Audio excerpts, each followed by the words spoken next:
The legend lives on from the Chippewa on down at the big lake they call Gitchagumi. The lake, it is said, never gives up her dead when the skies of November turn gloomy.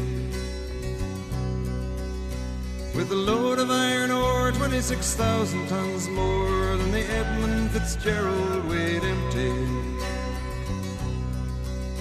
That good ship and true was a bone to be chewed when the gales of November came early. The ship was the pride of the American side, coming back from some mill in Wisconsin. As the big freighters go, it was bigger than most, with a crew and good captain well seasoned, concluding some terms with a couple of steel firms when they left fully loaded for Cleveland. Then later that night when the ship's bell rang, could it be the north wind they'd been feeling?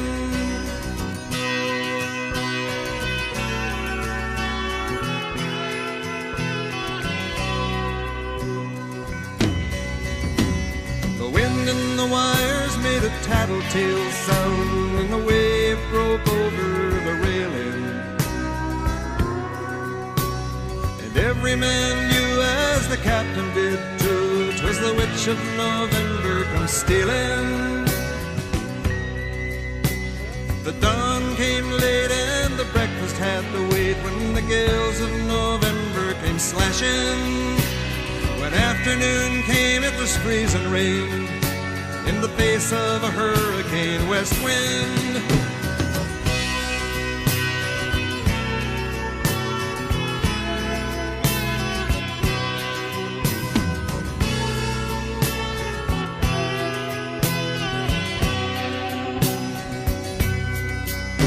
When supper time came, the old cook came on deck saying, "Fellas, it's too rough to feed you."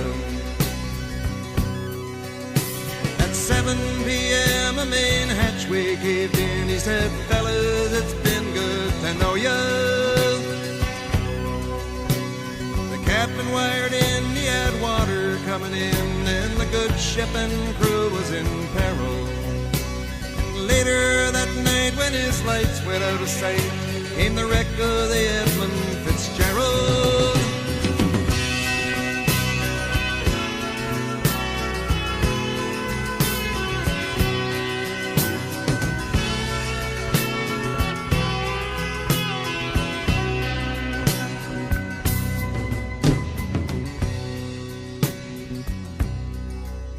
Does anyone know where the love of God goes when the waves turn the minutes to hours?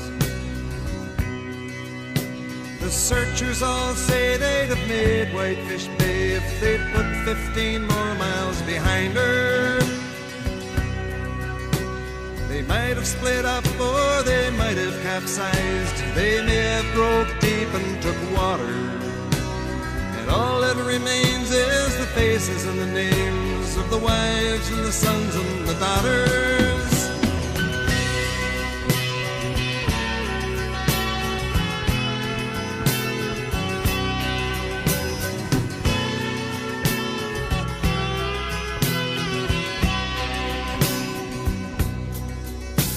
Lake Huron rolls Superior sings in the rooms of her ice-water mansion. Old Michigan steams like a young man's dreams. The islands and bays are for sportsmen. And farther below, Lake Ontario takes in what Lake Erie can send her. The iron boats go, as the mariners all know, with the gales of November remembered.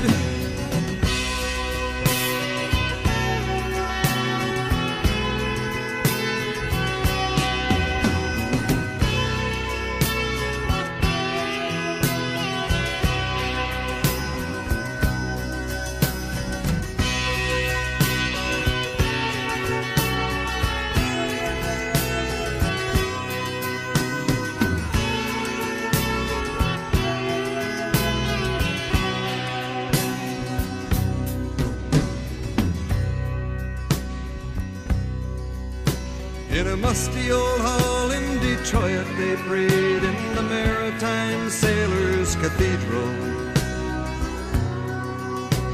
The church bell chimed till it rang 29 times for each man on the Edmund Fitzgerald. The legend lives on from the Chippewa on down of the big lake they call Gitchagumi.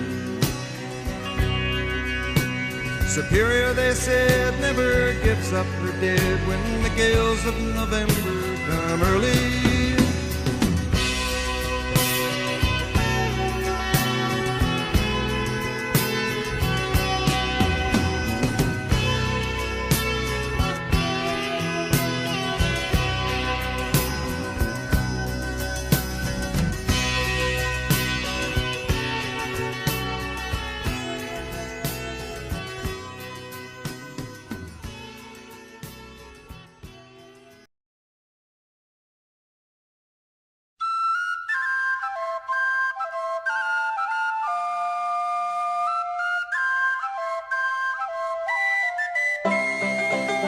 It's buskin' me, boys, get you up on the deck and take up your stations for hauling the nets.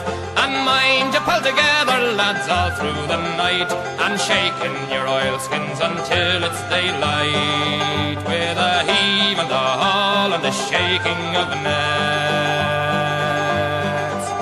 It's when we're at hauling, we're living on hope.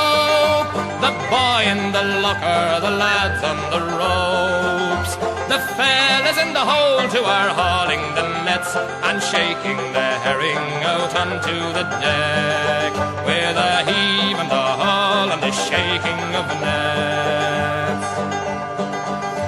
It's net after net we pull up from the sea, with a haul and a shake and a 1, 2, and 3. The herring are a-piling around our sea boots and slithering and sliding down into the chutes, with a heave and a haul and a shaking of the nets. It's hour after hour we are hauling away, all through the long night till the dawn of the day.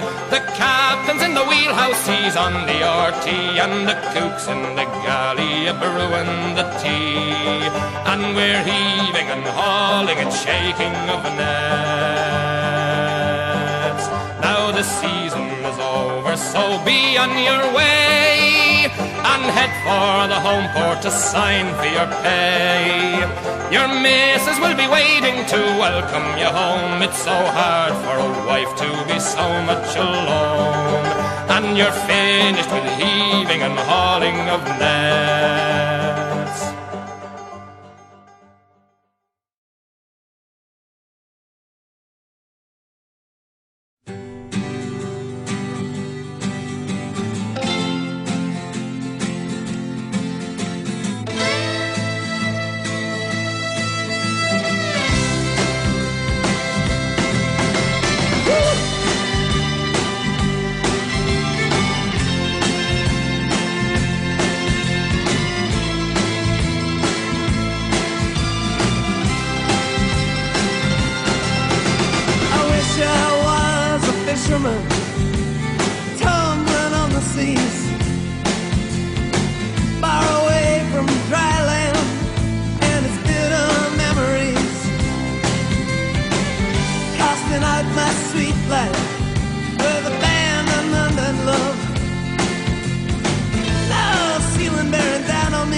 train